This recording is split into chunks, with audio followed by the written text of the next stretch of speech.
नल पुराण इतिहास के एपिसोड 167 में आप सभी विद्वानों का, श्रोताओं का और भक्तों का हार्दिक स्वागत और अभिनंदन करता हूं। आज मेरे पास प्रसारित करने के लिए जो कमेंट है वो कमेंट करने वाले हमारे एक महान सब्सक्राइबर श्रीमान राजा राम भाटी झाकड़ावाली के रहने वाले हैं और वो लिखते हैं, जय श्री राम गुरुजी। मैं पूछता हूं दादा, जादुई सेना में जान किससे डाली जाती है? जादू से इंसान बनते हैं तो फिर भगवान से क्या होगा? फिर इस सृष्टि में जादू से इंसान पैदा कर ले, कृपा करके इसका निदान करें। तो देखिए श्रीमान राजा राम जी, वास्तविकता यह होती है जादुई सेना की वो आभासी सेना होती है। वास्तविकता में वहां सेना होती नहीं है। जैसे कुछ जादूगर होते हैं, आपने देखा होगा कि वो आभासी पैसों का ढेर लगा देते हैं, आभासी साड़ियों का ढेर लगा देते हैं, आप जो कहेंगे वो वस्तु मंगा देते हैं, लेकिन वास्तविकता में नहीं होती। वो कुछ समय के लिए मंगाई जाती है। यदि वास्तव में कोई सही सिद्धि वाला होगा तो जादू ऐसे नहीं चलता। जादू के लिए बड़ी सिद्धि करनी पड़ती है, बड़ी तंत्र साधना करनी पड़ती है, किसी काली या भैरव की सिद्धि करनी पड़ती है और उसके दम पर ही जादू सीखा जाता है। वास्तविकता में वो जादुई सैनिक युद्ध करने में सक्षम नहीं होते। वो केवल भय बनाते हैं, जिसको भय लगता है, भय व्याप्त करते हैं और आभासी रूप से ऐसा लगता है मानो कितने सैनिक प्रकट हो रहे हैं। जैसे रामायण में भी एक वर्णन लिखा हुआ है, मैं आपको समझाना चाहूंगा कि जब भगवान श्री राम का रावण से युद्ध चल रहा था तो उस समय रावण ने अनेकों रावण कर दिए थे और उस जगह पर तुलसीदास जी ने एक चौपाई लिखी है कि जब अनेकों रावण हो गए तो देवता डर गए और देवताओं ने कहा, सकल जगत जीता दस कंदर और अब बहु बहे तकौ गिरकंदर। अर्थात संपूर्ण संसार तो एक रावण ने जीत लिया, अब तो अनेकों रावण हो गए। और रामायण में यह भी लिखा हुआ है कि अनेकों राम प्रकट कर दिए रावण ने अपनी माया से। तो वो माया थी, आभासी थे, वास्तविक नहीं थे। वो तंत्र साधना होती है और रावण भी तंत्र साधना का बड़ा प्रकांड विद्वान था। रावण बहुत बड़ा आचार्य था, महान आचार्य। उसके बारे में भी मैं आपको अलग से एक वीडियो बनाऊंगा कि रावण कितना बड़ा आचार्य था। तो वास्तविकता यह है कि वो आभासी छद्म सेना थी। अनेकों सैनिक प्रकट करने की एक जादुई विद्या होती है। उस विद्या के बल से वो सैनिक प्रकट किए थे और वो कुछ समय बाद समाप्त भी हो जाते हैं। अब आइए श्रोताओं, मैं आपका ध्यान उसी कड़ी से जोड़ता हूं जहां पर मैंने 166वां एपिसोड छोड़ा था। राजा नल अपने मित्र नागराज वासुकी का आह्वान करते हैं और नागराज वासुकी वहां प्रकट हो जाते हैं। कहने लगे, मित्र मुझे कैसे बुलाया? तो राजा नल बोले, मित्र एक नाग इस महेंद्र नगर में उत्पात मचाता है, उससे राजा महेंद्र पाल का समझौता है, वह उसे प्रतिदिन खाने के लिए एक मनुष्य भेजता है। इसके निवारण के लिए महाराज हमने आपका आह्वान किया, आपको बुलाया कि हो सकता है वो नाग आपका सेवक हो। जब ये बात राजा वासुकी ने सुनी तो वासुकी कहने लगे कि महाराज कल मैं जाऊंगा उस नाग को भगाने के लिए, तुम चिंता ना करें। देखिए श्रोताओं, दूसरे दिन जब प्रातःकाल हुआ तो स्वयं महाराज वासुकी 20,000 सैनिकों के साथ चल देते हैं उस कुआं की तरफ जहां से नाग निकलता था और उसी कुआं पर जाकर के महाराज वासुकी तैयार खड़े हो जाते हैं और इंतजार कर रहे हैं उस नाग के आगमन का। जब नाग के आने का समय हुआ तो नाग निकला उससे। नाग ने देखा कि वासुकी उसके सामने खड़े हुए हैं तो वह अपने असली रूप में आ गया। वास्तविकता में वो कोई नाग नहीं था, वो तो एक राक्षस था। और मायावी विद्या से नाग का रूप धारण करता और उस शहर में उत्पात मचाता। तो उसने राजा वासुकी को देखा तो वासुकी को ललकारा कि वासुकी, अब तुम मुझसे जीवित नहीं जाओगे, मैं तुम्हें यहीं खा जाऊंगा। वासुकी ने उस नाग को ललकारा तो नाग तो अपने राक्षसी रूप में आ गए। वासुकी में और उस राक्षस में युद्ध हुआ, परंतु महाराज वासुकी की एक भी पेश नहीं चली और महाराज वासुकी को उस राक्षस ने बंदी बना लिया। महाराज वासुकी बंदी बन गए और जो कुछ सेना थी वो भाग गई, युद्ध का मैदान छोड़ करके भाग गई। आकर के महाराज नल से कहा कि हे राजन, हमारे सेनापति बंदी बन चुके हैं। महाराज वासुकी को तो उस नाग ने बंदी बना लिया। जब वासुकी बंदी बनने की बात राजा नल ने सुनी तो नल समझ गए कि ये कोई नाग नहीं हो सकता, क्योंकि ऐसा कोई भी नाग नहीं है जो राजा वासुकी से युद्ध करने की शक्ति रखता हो, राजा वासुकी को बंदी बना सके। क्योंकि राजा वासुकी तो स्वयं भगवान शेष के छोटे भाई हैं, महापराक्रमी हैं और नागों के राजा हैं। श्रोताओं, राजा नल मन में सोचने लगे कि अब मुझे रानी गजमोतनी का आह्वान करना होगा, वही मेरी सहायता करेंगी। राजा नल ने महारानी गजमोतनी का स्मरण किया। रानी गजमोतनी प्रकट हुई और राजा नल से कहने लगी कि हे राजन, बुलाने का कारण क्या है? कि महारानी, एक नाग ने हमारे मित्र महाराज वासुकी को बंदी बना लिया। एक अजगर नाग था, वासुकी को हमने उसे समझाने के लिए भेजा, लेकिन वासुकी बंदी बन चुके हैं और उसी कुआं के मार्ग से न जाने कहां ले गए वासुकी को।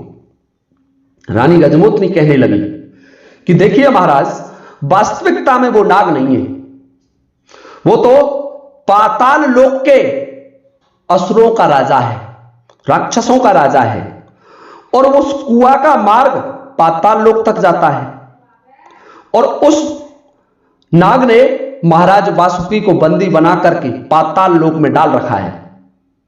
हे राजन, उस नाग को हराने के लिए आपको मैं एक उपाय बताती हूं कि कहो क्या उपाय है। कि राजन, तुम स्वयं उस नाग से युद्ध करेंगे, अपने वीर वरण घोड़े पर सवार हो जाओ और तलवार के बारों से उसको घायल कर दो। जब तुम उसे घायल करोगे तो वो अपने असली रूप में आएगा और जब असली रूप में आए तो तुम उसका पीछा मत छोड़ना। वो पाताल लोक को जाएगा उसी कुआं के मार्ग से, परंतु उसे पाताल लोक तक पहुंचने नहीं देना है, क्योंकि यदि वो पाताल लोक पहुंच गया तो उसकी शक्ति कई गुना हो जाएगी। हे राजन, उसके निर्धारित समय का ध्यान रखें और जब कुआं से वो बाहर आ जाए उसके खाने के लिए व्यक्ति भिजवाएं। महाराज महेंद्र पाल से कहें कि उसके खाने की व्यवस्था कर दें और उस व्यक्ति को कुएं से थोड़ा दूर खड़ा करें और जब वो कुएं को छोड़ करके आए तो उसे मार्ग में घेर लें और यहीं उसका वध कर डालें। और फिर राजन, कुआं के मार्ग से तुम पाताल लोक जाकर के नागराज वासुकी को छुड़ा कर ला सकते हैं। फिर पाताल में जो राक्षस योद्धा हैं वो तुम्हें देख करके भाग जाएंगे। देखिए श्रोताओं, फिर एक बार रानी गजमोतनी ने महाराज नल की सहायता की। देखिए श्रोताओं, महाराज नल जब जब संकटों में घिरे तब तब महारानी गजमोतनी ने उनकी सहायता की, उनको बचाया, उनको जो आवश्यकता थी मदद की वह मदद की। तो महारानी गजमोतनी इतना कहकर के अंतर ध्यान हो जाती हैं।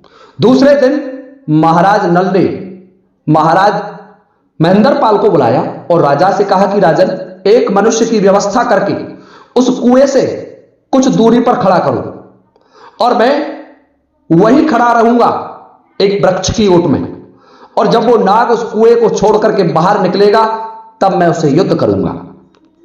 राजा महेंद्र पाल कहने लगे, महाराज नल, जब स्वयं नागराज वासुकी इसने मार दिए, इसके बंदी बन गए, तो फिर तुम कौन होते हो? ये नागराज वासुकी को भी खा गया, तो फिर राजन आप इससे दूर रहें। राजा नल बोले, महाराज आप चिंता ना करें, हम इस नाग को मार करके ही सभी शर्तों को पूरा करने के बाद ही अपने पुत्र का विवाह करेंगे, अन्यथा विवाह नहीं करेंगे। महाराज महेंद्रपाल ने जब ये बात सुनी तो महाराज महेंद्रपाल एक व्यक्ति की व्यवस्था करते हैं, क्योंकि नंबर लगा हुआ था, और उस व्यक्ति को बुलाया और उस कुएं से कुछ दूरी पर खड़ा कर दिया। राजा नल घोड़े पर सवार होकर के 7 धार की नगिन तेग लेकर के खड़े हो जाते हैं, इंतजार कर रहे हैं उस नाग के आगमन का। जब निर्धारित समय हुआ तो नागराज पुनः बाहर निकले और उस व्यक्ति को दूर खड़ा देखा तो कुआं से बाहर आए और उसकी तरफ आगे बढ़े। जब राजा नल ने देख लिया कि नागराज काफी दूर तक पहुंच चुके हैं तो राजा नल अपने घोड़े को शीघ्रता से दौड़ाते हैं, और जब तक वह नाग उस व्यक्ति तक पहुंचे उससे पहले उसे मार्ग में घेर लेते हैं। राजा नल ने अपनी 7 धार की तलवार का प्रहार उस नाग पर किया, और जैसे ही प्रहार किया तो वो अपनी मायावी विद्या भूल गया और अपने राक्षसी रूप में आ गया। राजा नल उसे देख करके समझ गए कि यह वही राक्षस है, यही नाग का रूप धारण करता था, परंतु अब मैं इस दाने को जीवित नहीं छोड़ूंगा। राजा नल ने उस पर असंख्य वार किए तलवारों की। वह दैत्य राजा नल के प्रहारों से घायल हो जाता है। राजा नल से माफी मांगने लगा कि हे महाराज नल, आप मुझे जीवित छोड़ दें, मैं समय आने पर तुम्हारी मदद करूंगा। राजा नल बोले कि जिस किसी उत्पाती को जीवित छोड़ा है वह उत्पाती दोबारा भी उत्पात करता है, इसलिए तुझे अब जीवित छोड़ना तो बहुत गलत काम होगा, मैं तुझे जीवित कभी नहीं छोड़ सकता। देखिए श्रोताओं, राजा नल ने उस दुष्ट राक्षस को, उस दाने को अपने तलवार के बारों से समाप्त कर दिया, मार दिया, और मरकर के वो राक्षस वहीं एक पहाड़ के समान ढेर हो जाता है। उसके मरने के साथ ही राजा नल अपना वीर वरण घोड़ा लेते हैं और उस कुआं में छलांग लगा देते हैं। वह कुआं एक अंधकूप था, मैं पहले ही बता चुका हूं, और वह पाताल तक जाता था। राजा नल उस कुआं के मार्ग से पाताल लोक पहुंच जाते हैं। देखिए श्रोताओं, जो राजा नल का घोड़ा था वीरवरण, वो जल थल गगन तीनों में समान गति से चलने में सक्षम था। उसका वेग वायु के समान था, हर स्थान पर जा सकता था। राजा नल पाताल लोक में पहुंचे तो राक्षसों में भगदड़ मच जाती है कि आज किसी महान योद्धा का आगमन हुआ है। यहां कुछ सैनिक राजा नल को दिखाई दिए तो राजा नल ने उन्हें भी पछाड़ दिया, मार दिया, अपने तेग से काट दिया। राजा नल सीधे उस राक्षस की जो जेल थी, कारागृह था, उसमें पहुंच जाते हैं तो वह देखते हैं कि नागराज वासुकी हाथ पैर बंधे हुए हैं और वह पड़े हैं। महाराज नल ने वासुकी को खोला, वासुकी को खोल करके वासुकी को उन राक्षसों से मुक्त करा लिया और वहां के जो दाने थे उनको एकत्र किया। कहा कि यदि कोई भगने की कोशिश करेगा तो मारा जाएगा, एक भी भगे नहीं, सभी मेरे पास आ जाएं। देखिए श्रोताओं, सभी दाने राजा नल के सामने उपस्थित हो गए और राजा नल से कहने लगे कि हे महाराज, आप कौन हैं? राजा नल बोले कि मैं राजा नल हूं, सूर्यवंशी राजा नल। मैं तुम्हारे जो दुष्ट आताताई नरेश थे, मैंने उसका अंत कर दिया है। अब तुम में से कोई भी जो अच्छा व्यक्ति हो वो यहां का राज संचालन कर सकता है। राजा नल ने उन्हीं में से एक राक्षस को वहां का राज्य संचालन दे दिया और उस राक्षस ने राजा नल से वायदा किया कि राजन, जब आप हमें याद करेंगे तो हम आपकी सेवा में उपस्थित हो जाएंगे। वहां से राजा नल अपने मित्र नागराज वासुकी को मुक्त कराकर वीरवरण घोड़े पर बैठाया और चल देते हैं जहां अपनी फौज पड़ी हुई थी।